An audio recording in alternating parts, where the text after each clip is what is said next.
بسم اللہ الرحمن الرحیم۔ السلام علیکم۔ آج ہم بات کرتے ہیں دمہ کے بارے میں۔ دمہ ہوا کی نالیوں میں تنگی سے ہوتا ہے اور بلغم پیدا کرتا ہے، جس کی وجہ سے سانس لینے میں دشواری ہوتی ہے۔ اس مرض کی سب سے پہلی اور بڑی علامت کھانسی ہے۔ مرض معمولی کھانسی سے شروع ہوتا ہے اور یہ کھانسی شدت اختیار کرتی جاتی ہے اور جان لیوا ہو جاتی ہے۔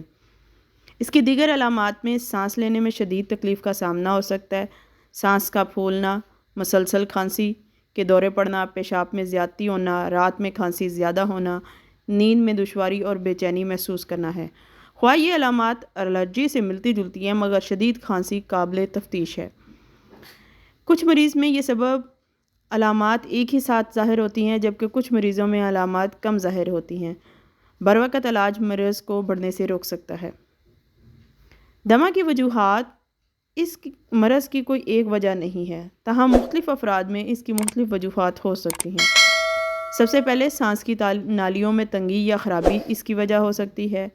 نالیاں سکڑ جانا، پھیپھڑے کی نالی میں تنگی ہو جانا۔ اس کے علاوہ دمہ ماحولیاتی وجوہات اور عادات کی وجہ سے بھی ہو سکتا ہے، جیسا کہ سگریٹ نوشی، نشہ آور ادویات، فضائی آلودگی، قوت مدافعت کی کمزوری۔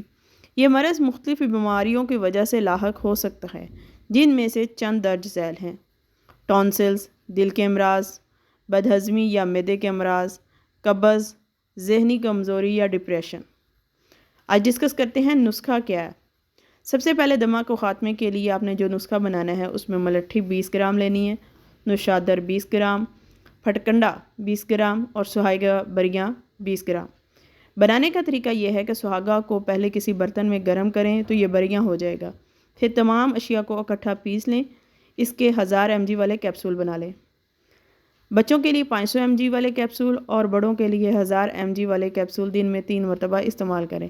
انشاءاللہ ایک ہفتے میں دمہ ختم ہو جائے گا۔ پرہیز علاج سے بہتر ہے، چاول اور تلی ہوئی چیزوں سے پرہیز کریں۔